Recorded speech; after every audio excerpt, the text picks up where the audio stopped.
right. Good morning, everybody. This panel is about convergence.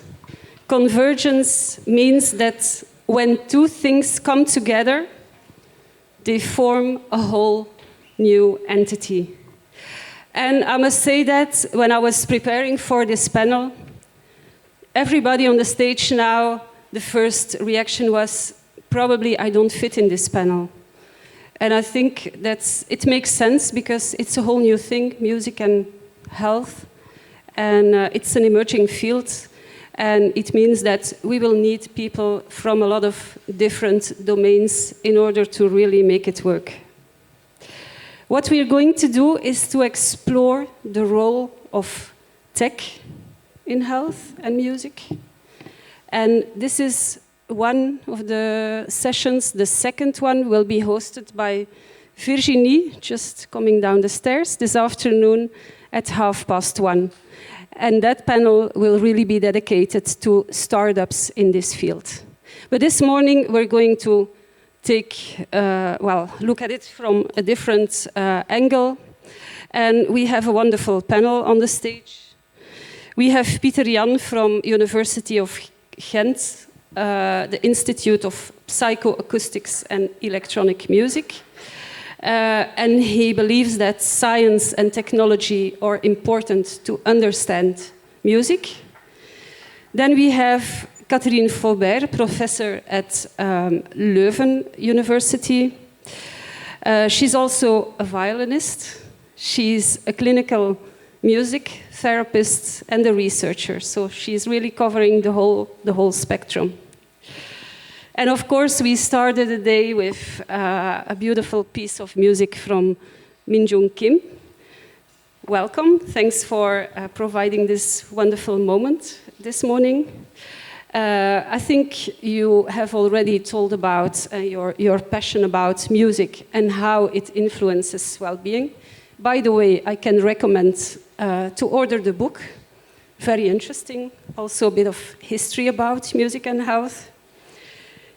Dirk Reyn is, I would say, a famous Belgian and beyond in biotech, but he's also a fierce music lover.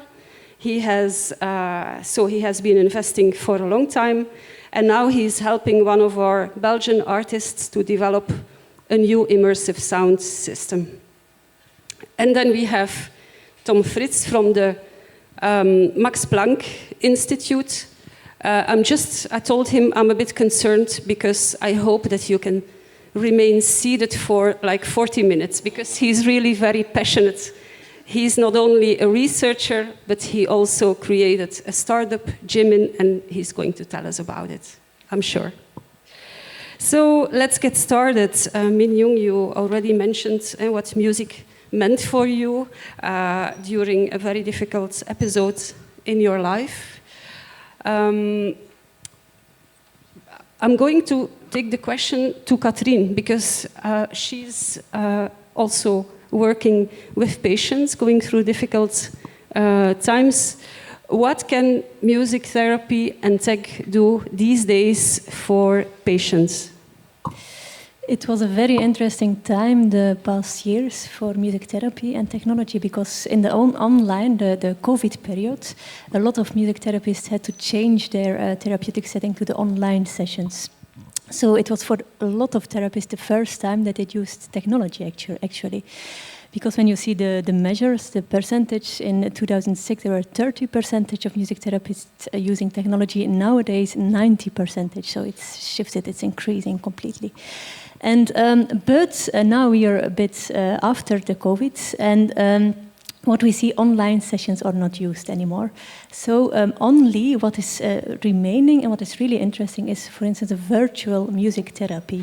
And for very isolated persons, for instance, also in cancer, where the periods that you're isolated, that you cannot be in contact with family anymore, but that you have to be in an isolated room, then virtual settings and virtual music therapy is very, very helpful. And these kind of models remain, which is very important. Yeah, so that's the tech part is going to help you to reach more patients. Yes, indeed. But another thing, what we really need from the tech people actually is there are a lot of technical applications and technological applications coming out. But what is missing nowadays is the implementation in the therapeutic practice, the therapeutic setting.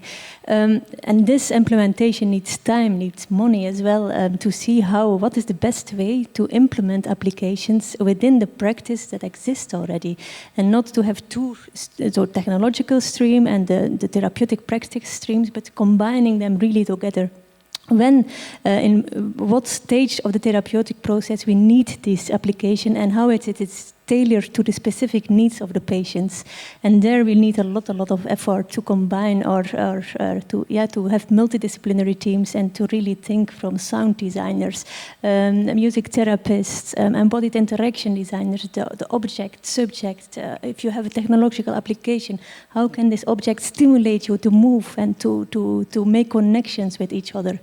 So it needs to really embed it in the methodology also of music therapists and not only the developers of technology, because then it's not going to be successful. It's not going to be implemented in the practice. And that's what you see nowadays a lot. Yeah, thank you. That's very clear. You're mainly working in the clinical practice. Pieter-Jan, you work with a different audience. You work with sports people. Yes, indeed. But maybe to zoom out a little bit, the relationship between music and movement was always central in our research. So if you engage with music, it does something to your body, right? And so it's an essential component of how you experience music, how you interact with music. And so this was also always central in our research. And then, of course, the link to sports, where movement is central, is not so far-fetched. And so since a couple of years, we've done quite a bit of research on how music can be of benefit for sports and also motor rehabilitation. And so we see three main pillars. So music can motivate.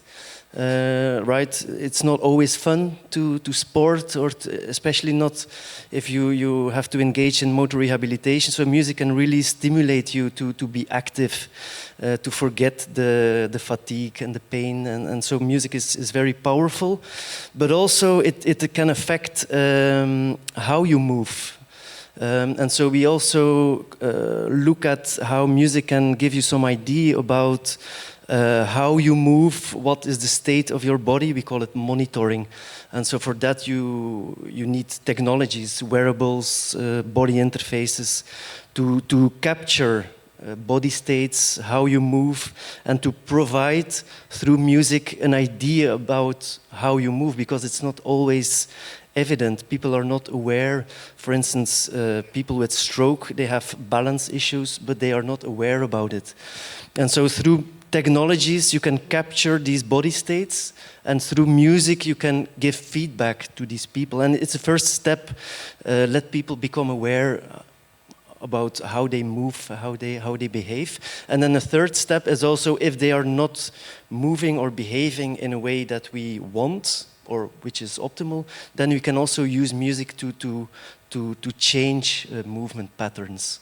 And we have quite a bit of applications as well, to use music to often spontaneously to change movements, and that can go from running to breathing to any kind of physical activity up onto neural activation, I would say. Yeah, thank you. So you see we are covering a very broad spectrum, from the psychiatric patients, patients with stroke, sports people. Tom, the basis to develop all these kind of applications, that's neurology, that's the understanding of what music does to the brain. Yes, of course. I mean, our nervous system is maybe more than the brain, though. So it seems that our body, so the so-called feedback loop, plays an immensely important role. We all know about how complex our gut is actually organized in terms of, all the neuronal layers that you find there that are quite similar to what's happening in the brain. So there's a lot that is still quite mysterious, but it's very clear that what we do with our body, for example, during dancing or singing and all these physiologically immersive experiences that may play a much bigger role also in the musical, and then accordingly also as a consequence a number of cognitive and physiological experiences than we would usually think. And also I have to disagree about your one of your statements, although I want to agree with everything you say, Leen, that's for sure, is that music, technology and health, they go together since the beginning of mankind. And you know, all these ideas, you know, that you have a medicine man or woman, yeah, it's always musical rituals, if you look at it. It's always musical rituals. And you know, of course, from our perspective, that's like long ago, but there's still, I would think, probably hundreds of thousands of people on the planet for whom this is their reality. And if they have something, they go and they have a musical ritual as a musical, you know, as a medical intervention. Yeah. Indeed, very interesting. Katrien, I would like to go back to you because when preparing for this panel, you also told me that sometimes with music you can reach levels in patients that you cannot do with spoken words, with speech. Yes, indeed. For instance, one of the basic working mechanisms in music therapy is synchronization, but it's also the basic in music. When you musical improvise with each other, then synchronization is a basic. But it gives you the experience to be connected, to be close with somebody, to be recognized by somebody, to be carried by somebody. And we experience it from birth till we die. It makes us human, it makes us connected to the people. But what we see in psychiatry and psychopathology, that is this level, it's a very spontaneous level, which we do every day. Everybody is doing it without awareness, without it's happening. And in psychopathology, this is really disturbed, this capacity to synchronize. And interesting, we developed now a procedure of 5 minutes in the psychiatry, and we can diagnose a patient in 5 minutes if he has a pathology or not. And which makes it very interesting is that nowadays, the diagnostic tools, if you go to psychiatry, you want to have a diagnosis, you have to wait 4 years to have a diagnosis. So the waiting lists are incredibly long. Also, you have to be there for 1 month, 2 months to have to do all these questionnaires. It's very time intensive. It's very intrusive. Sometimes all these questions again, it's very invasive, making traumatizing for some patients. So if we can use music as a tool, additionally to all this battalion of questionnaires, but music is much more fun. It's easier. It's much more efficient. That will be wonderful. And the efficacy, the accuracy of the musical tool that we developed is very, very accurate. It's much higher than the questionnaires, the psychological questionnaires. So it's a very promising avenue. Also, music as a diagnostic tool. Maybe for those who are interested after the panel, they can take a test with you. Yes, interesting. The psychiatrists are now very, very anxious to play with us as music therapists because we can, in a few minutes, we can detect the diagnosis. Oh, I'm getting scared now. Okay, so, but one of the things that also intrigues me is access, and because you're mentioning the long waiting lists. And then I would like to come to you, Min-Jung. Access to music, to therapy. I think that with this instrument that you brought here, I also read that this is a tool to reach more people, and also you reached out to healthcare professionals during the pandemic. Can you elaborate a bit on that? Sure.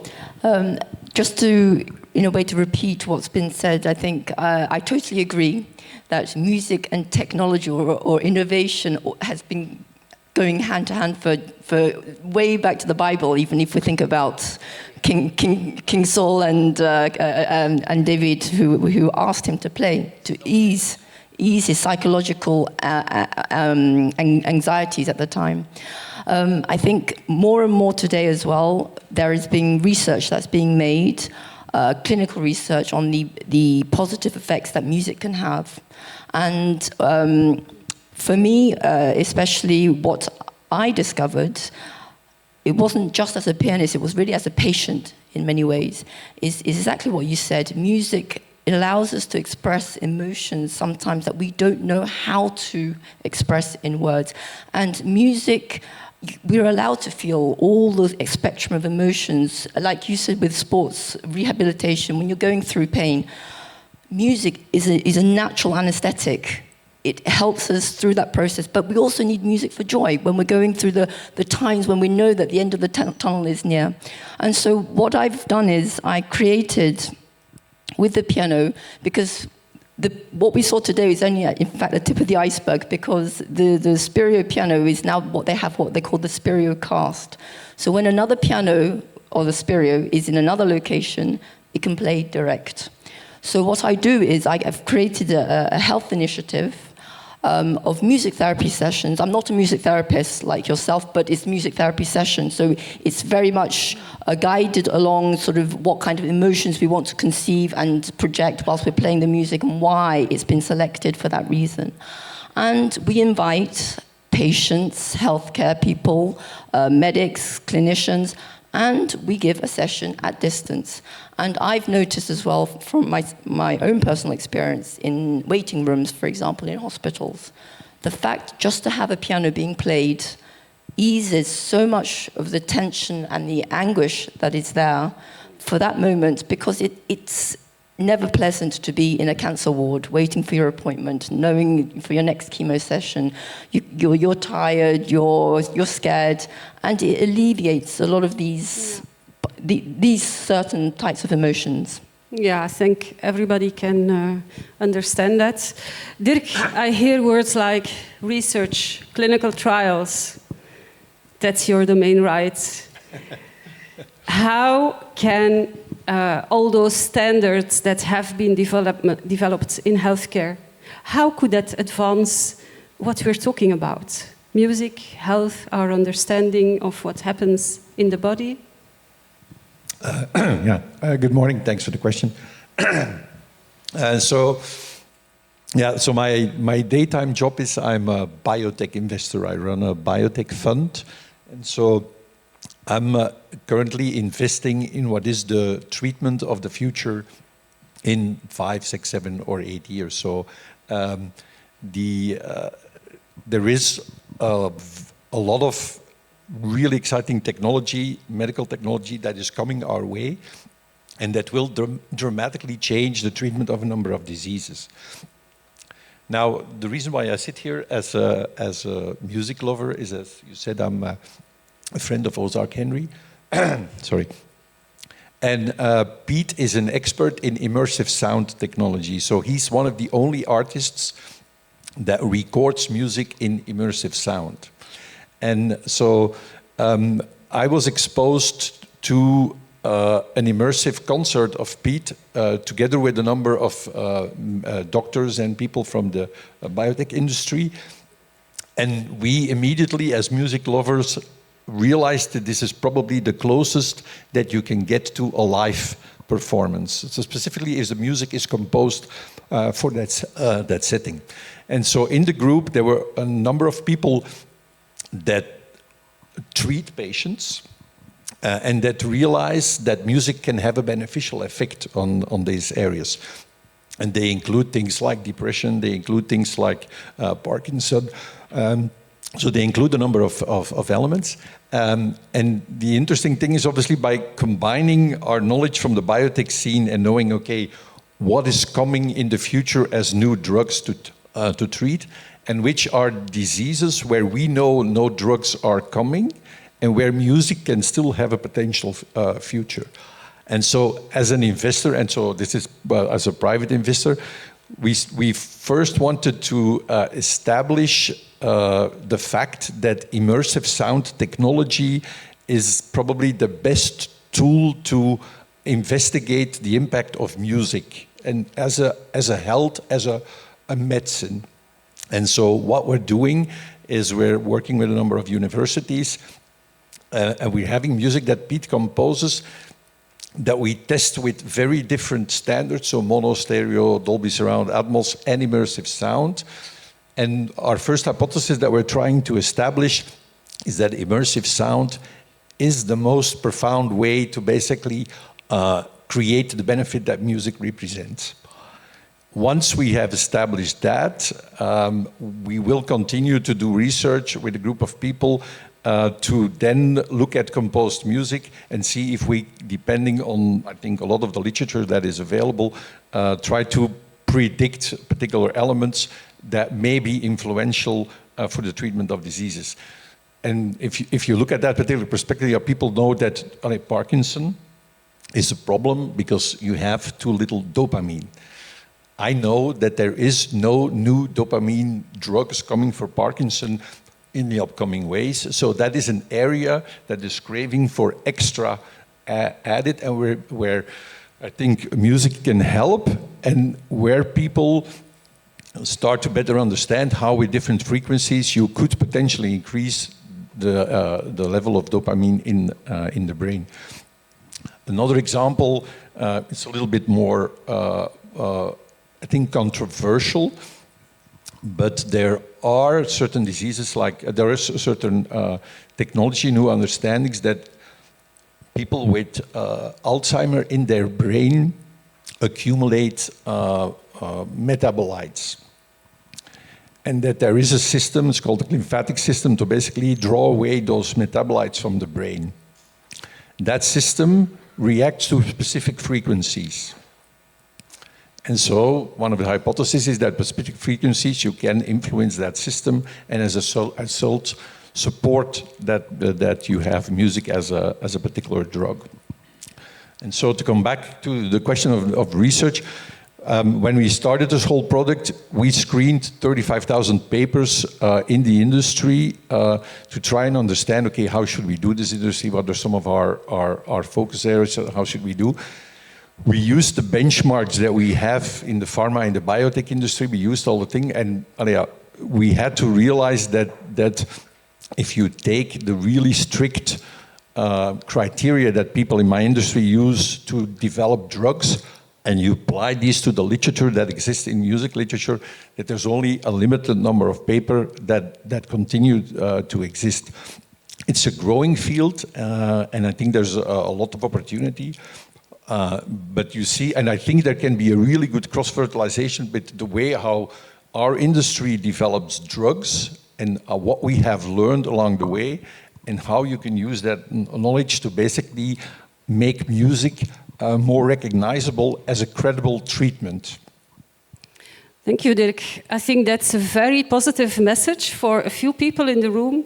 Luan, Gary, these are people that are creating startups in this field. You have here an investor that is saying there's no medical treatments in development, so this is an invitation, right?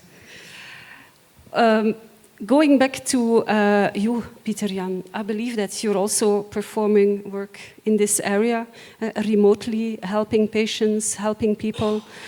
To what extent is the human interaction important? Yes, and maybe I can continue on what Dirk was saying. We also work on immersive audio.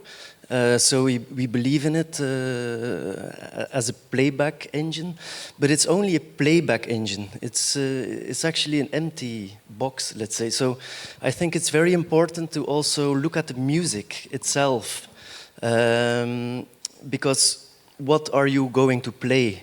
What effects are you want to obtain in patients? So immersive audio, yes, but I think it's also very important to look at the artistic sector and think together with artists on creating content for these new, well, relatively new audio engines. Because music is always connected to the playback of it, the room in which it's played, and immersive audio is a completely new way of playing, a new room, and so music should also adapt to this way of playing. So we with the sector, with artists, we should also think about, okay, what kind of music fits this immersive audio, and so it's really And that's the core of it. I think it's an art, science, technology thing. So we have to collaborate. So it's not only technology, we have to create content. And also I think musicology is important because no two people are the same, right? So you have preferences. And so you have also to look at what do people like, right? It's not one piece fits all. So it's very multidimensional.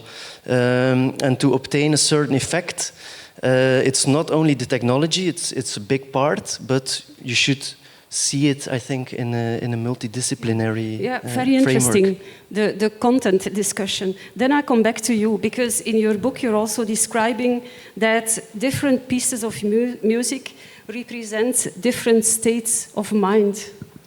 Absolutely. I selected 10 pieces to accompany the book. But just like Peter was saying, it's only my personal selection and what it represented for me. However, I think what the message with music we can give, exactly as you're saying, it's personalizing it to create a tailored track list. So for me, I just give my impressions of the works that I selected, and I explain why. Sometimes it also helps to give other people ideas as well, because some patients are sometimes, when we're looking for comfort through music or emotions and experience through music, we sometimes don't know where to begin, and so we need a little helping hand. And so that's really where the content for the album or the book came from. But I totally agree in that we also need the applications that are able to identify the needs of each individual, and it becomes a personalized, like having a personal fashion, advisor. The applications also need to understand, as you say, one music doesn't fit all. Katrien, is that not extremely difficult to take into account these interpersonal differences?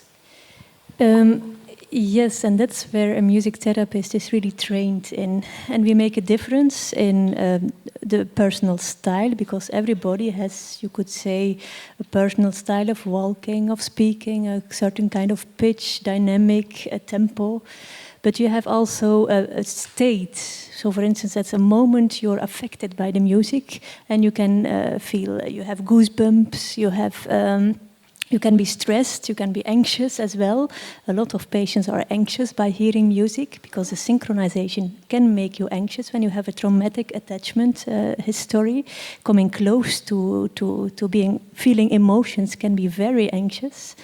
And that's where a music therapist is always listening to these two levels, the level of the personal style that you have, so very individualized, the uniqueness of everybody, and then on the state, the state level of at the moment itself. And the advantage of doing active music therapy is that you can, as a music therapist, at the moment that you see that there is happening something with the patient, at that moment itself you can react, you can do an intervention, and you can immediately change something or correct something in your interventions. And that's really the advantage of music therapist, because you're simultaneously together at the same time in the moment, and that's a very, very strong force, a strength that we have as music and music therapists. Very interesting. Tom, you would like to react on that? Or? Yes. It's lying on my tongue the whole time. But what you said now, Katrien, is because we've been talking about immersion, and I think this is really the key word.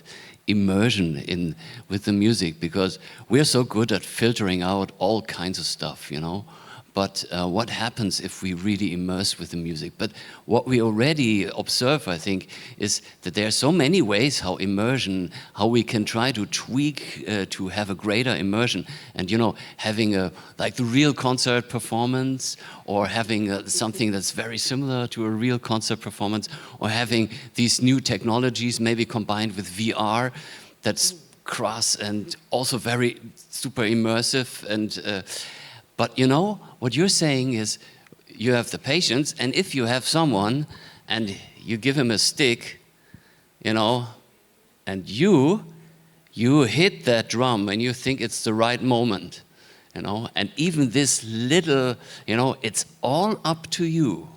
and it's your creativity, and it's only this one when I'm hitting the drum, and there's nothing more immersive, and everyone knows who is playing a musical instrument than trying to play a musical instrument, especially in a band context or so. Yeah? So I think this aspect, yeah, this active aspect, I mean, it's what we observe all the time, but of course I'm a bit biased having created technology that's all about, being musically active yourself. But I think that's, the great beauty of it, that we can have immersion with the most simple methods. And I think, people guiding others in a music therapeutical context, and I'm talking about people who have part of them a severe cognitive decline. I mean, like minimal consciousness patients, and this drive to make music, even in people who have forgotten who they are, in Alzheimer's patients,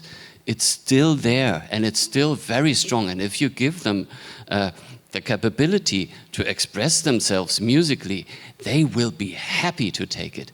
And there's one little anecdote that I want to tell that I think, for me, it shocked me. And I think it's really important that everyone knows about this. Yeah. So these minimal consciousness patients, they have a great variation in when they have a good performance or not. Yeah. Some days they're gone, and you think, that's where the term vegetable comes from. They don't respond at all. But on other days, all of a sudden, they're in a greater shape. And then the therapists, they try to take care. They give them something, for example, move this into the middle of the table. So they try to do this motor training with them. But you know what they do? They take it, they don't move it on the middle of the table, but they move it to the side of the table, oftentimes, and then they let it drop very, dramatically. They let it drop to the floor. And with this, they express themselves. They express, it's not worth taking care of me. I am almost gone, But that's because this is the only channel they have how they can still express themselves. And if you give them, something to actually engage, I mean, also I have to say, passively listening to music, it is partly also active, because in a weird way, music resonates with our repertoire we have for movement control. So even if we listen passively to music, there's a bunch of evidence that shows, even after stroke, for example, it's like a passive mental imagery training, because we have activations of movements all the time. But if you do this with patients and you give them something, that will be also highly immersive. You want to react on that? Yes, very, very short. It's interesting that you give the example of the neurological disorders, Parkinson and things like that, because that's where assistive technology finds the most easiest its way to help the patient expressing themselves. But there is also a complete other area, for instance, in psychiatry, where technology finds much more difficult its way to implement. But it's true, the assistive technology is mostly developed in that area, and it's very powerful there. Also, I'm sorry for interjecting, but that as a society we have all these interventional tools, I think, that help us from not slaughtering each other. Mm-hmm. Like, for example, in Japan, who have created karaoke. That's for a reason, I bet. That happened for a reason. And a lot of these cultural musical techniques that we have, I think for a very similar reason. And I think a lot of that is therapeutical, like going to a concert and, really, opening up the emotional valve in a very controlled situational context. Yeah, I think this is Dirk, you want to... Yeah, I want to build a little bit on the discussion before. I think when we have this discussion, we need to make a separation about music as a treatment. And my concern and my observations is that if we want to take music to a next level, we also need to take the research to a next level.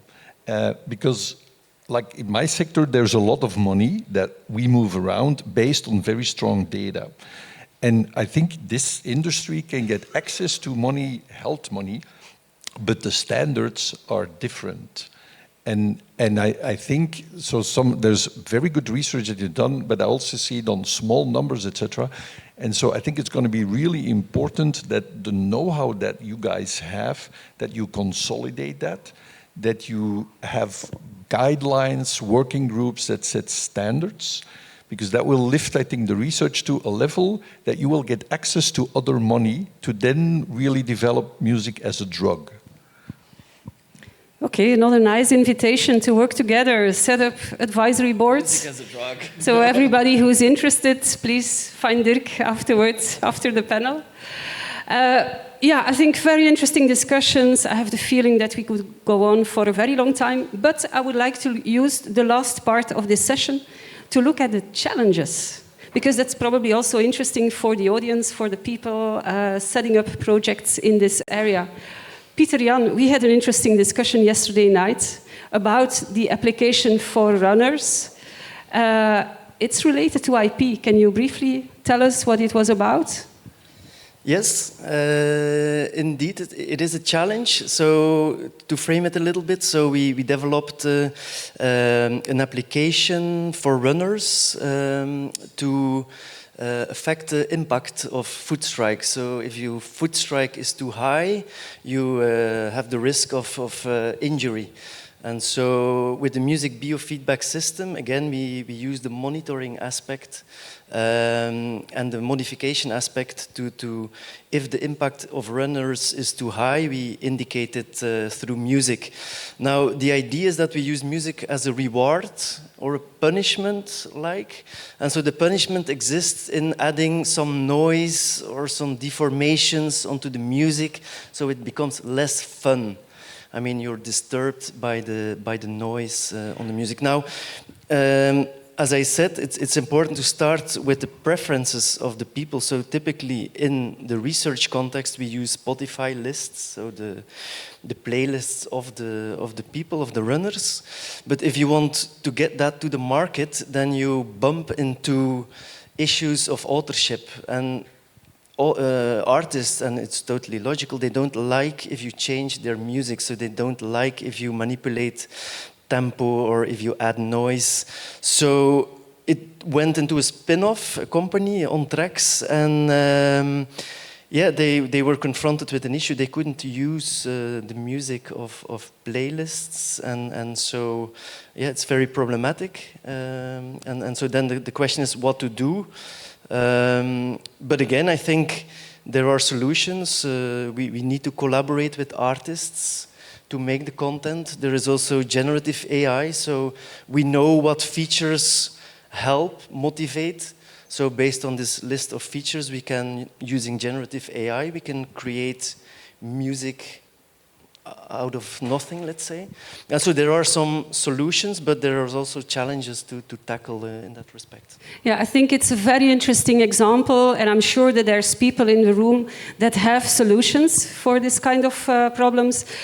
We also had an interesting panel on the first day of the accelerator with Virginie, and one of the learnings was that you said people have to think very early on when developing this kind of solutions. You have to really build it into your product that you're going to use music, and we don't have this reflex yet. Dirk, that was also one of your remarks. The tech transfer offices, they don't really know how to deal with this kind of applications. Yeah, so the thing is, we're also busy building a company in which we would compose our own music and then concentrate the know-how from people and other people to compose music for specific indications, etc. And the thing is, obviously, as an investor, and specifically if you're a health investor, IP and know-how is where you build your whole business case around. So you want to basically preserve that in a setting, and that gives you exclusivity. Then you can build your business case. That's how you convince investors, etc. a lot of the background know-how on music sits in academic institutions. So if we go to academic institutions and we say, okay, we want to use your know-how to basically build a company, then immediately they say, no, but it's our know-how and we want to use it to publish, and then you have this conflict, because obviously when the know-how is out there published, then it's very difficult to build a company around it. So you need to find, it's a very delicate discussion about the know-how that you create, what you can keep in your company to basically build it, what can be used, in a sense, for academic purposes, but that isn't conflicting with the commercial model that you have with your company. So that, I think it's an evolving discussion, but the people in the academic world have the tendency to basically try and keep a lot of the know-how and publish then everything, in which they destroy a lot of the commercial value. Yeah, of course. Min-Jung, is that one of the concerns of the artists? I think from an artistic perspective, because where my area of expertise lies is less to do with tech and more to do with how to transmit the music. And I think it's exactly that we often encounter hurdles of that, exactly of that nature of IP and the legal jargon, if you like. But there's also actually the other hurdle that we encounter is simply the amount of research that's out there. There's not quite enough yet to be able to back what we want to transmit. And so this is why I'm working with the Brahms-Billroth Foundation in Germany, why we're collaborating to give clinical research. And it's just a bit like you're specializing, Peter, in sports injury and music. This is to do with music injury and music as well. So not just the psychological effects of patients, but actually people who have injuries, who require specialist surgeons as well, and medical treatment, because it's very particular. So I would say that's the hurdles that we're trying to overcome today, is really to try and make the convergence between the data that's available out there and how to transform it into something that's actually practical use. Yeah, very interesting. One last topic, Katrien, coming back to you, because you also have some experience worldwide, because the attitude towards music therapy is very different. Yes, indeed, and also towards technology in music therapy. In 2021, we did a survey worldwide about the use of technology, and what you can see is that so we compared North America, Asia, and Europe. In North America, they're much more pro-technology. In Europe, they're much more cautious about implementing technology. And interesting, Asia is actually in between. And recently, you can see in Asia there is a kind of change towards tendencies in Europe more.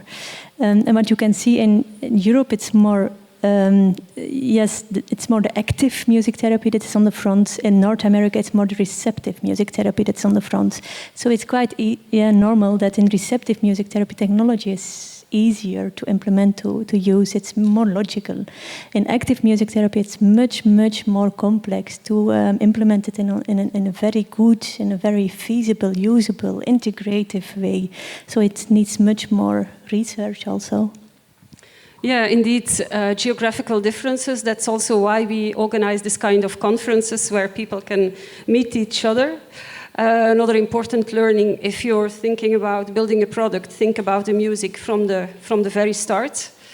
And some music and health, that's not only about the brain, it's the whole body that has feedback loops. I'm just resuming, you know.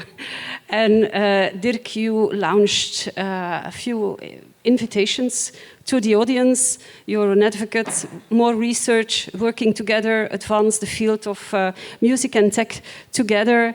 And Min-Jung, thanks once again for the very beautiful start that you gave us this morning.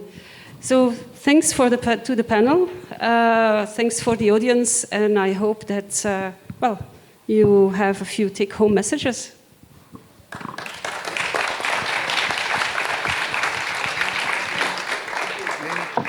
There's a question.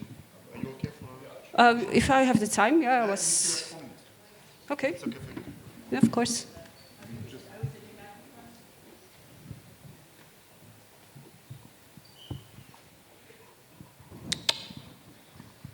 Thank you, guys. Thank you so much. Super interesting topic and panel. I had a question for Dirk specifically, or maybe also Katrien, Pieter-Jan, if you want to chime in. You mentioned, coming from the medical industry, biotech sector, that you know some of the shortcomings and the flaws there are in developing new drugs and treatments that could theoretically be filled with music. Now, my question is, how do you concretely build collaborations with the music, the audio industry, if you will, to bridge that gap, to really build collaborations, but more concretely, like what can be done? Obviously, this conference and panel is a good start, Exactly. but what more can be done? I think on the music industry, I'm learning a lot in this. I got a lot of ideas. One of the ideas that I told before, or maybe I'm repeating myself, but I used to work, and it's a link to, I used to work in the GI. I was head of J&J for the worldwide the GI business. Sorry, you have to translate that. Sorry, gastrointestinal, the gut, and it's all about the gut. And the gut is also a functional disorder, so the people don't understand really well why certain things happen, and the research in functional disorder, gut disorders, has a lot of similarities with the research in music, with questionnaires, etc., etc. How the industry has advanced the field is by making everybody that does research working in working groups together to continuously set the standard higher and make sure that everybody uses and learns from each other's mistakes. So if people in the music industry have a focus, for instance, I'm saying on Parkinson as a patient, my recommendation would be that these people work together to learn from each other and bring the research to a next level, and that whatever you produce becomes more credible. When I look at the literature and how people do research, it's sometimes very ad hoc, it's sometimes very good, but I think it hurts the path that you want to take as an industry. And so I think, and then you use, I guess, all the technologies that you have in your industry to facilitate that, platforms, whatever. So that is one key thing that I thought was a concrete recommendation. I don't know if I'm answering the question. Hi, sorry, very, very quick question. I completely agree with the panel in terms of the research.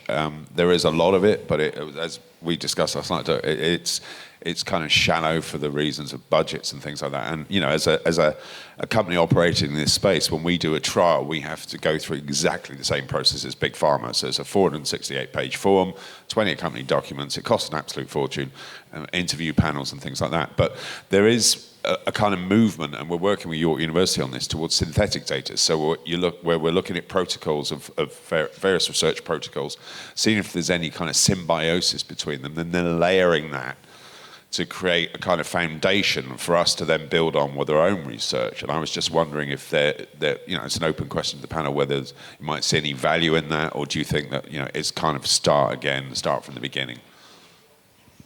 No, I think, and I discussed with some other people, I think also in the biotech industry, to use real-life data to basically build hypotheses and then have it followed on with a good clinical trial is starting to gain. So I think if you're a startup and you don't have the means to really establish your data point, to basically try it, get a lot of data out, analyze the data, and from there, I think it will be also easier to attract money to basically take that next step. Yeah, no, indeed, very interesting. And as you see, this is the reason why we organize this kind of conferences. Coralie was yesterday explaining to somebody what Wallifornia was like, and she was saying, the music industry, that's already an industry. We don't have an interest to invite the music industry to Liège. We have an interest to invite the music industry and people from other domains as well, because that's really what makes it unique, and that's the domain where the innovation will happen for tomorrow. Yeah, thank you also very much for this invitation that we could be here. For me, it was my first time at Wallifornia, and I have to say, what an amazing community, and it feels so good to be part of it, and yeah. Thank you. Thank you, guys. No more questions? Otherwise, we can take the questions afterwards. Thank you, guys. Thank you very much.